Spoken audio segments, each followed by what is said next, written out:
Салам достор. Бул кайрадан эле кыргыз тили сабагы. Биз өткөн сабакта силер менен этиштин жак мүчөлөрү жөнүндө өткөнбүз. Достор, байкасаңар, бул сүйлөмдөрдөн жана сүрөттөрдөн эмнени эсиңерге түшүрдүңөр? Туура таптыңар, азаматсыңар. Мында биз ата-тош сөздөрү жана быз, к мүчөлөрү кызыл тамга менен белгилениптир. Булар этиштин биринчи жак мүчөсүнүн көптүктөрүнө таандык.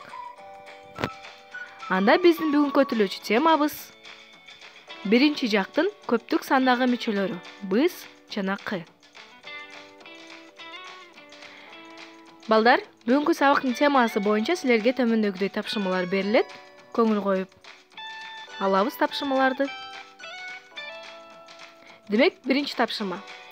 Төмөндө берилген этиш сөздөрүн биринчи жактын көптүк мүчөсүнө айландыргыла. Бизге төмөндөгүдөй сөздөр берилиптир. Beyle, ойно, аткар, жаса, жардам бер, билим ал, оку, корго, жаз, көр. Мен үлгү катары beyle жана ойно этиш сөздөрүн силерге жасап аткарып койдум. Мисал үчүн, биз бийлейбиз, биз бийледик.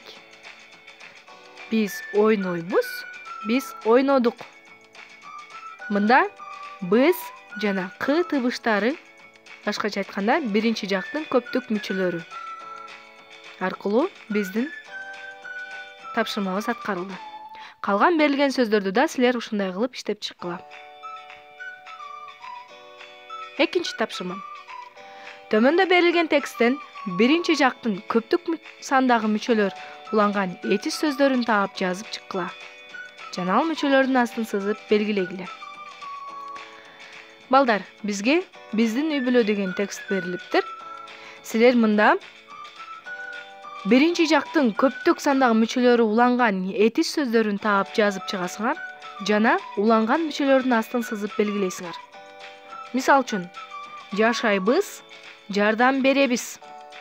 Мында быз жана биз мүчөлөрү болду. Силердин эсиңерге түшүрө кетейин, балдар. Этиштин биринчи жак мүчөсүнүн көптүк түрү булар быз жана к мүчөлөрү. Ушул эскертмени эске алуу менен бул тапшырманы иштеп чыккыла. Ушуну менен биздин сабагыбыз соңуна келип жетти, балдар. Берилген тапшырмаларды аткарып, менин жеке WhatsApp номериме жибергиле. Кийинки сабактан жолугушканга чейин саламатта тургула.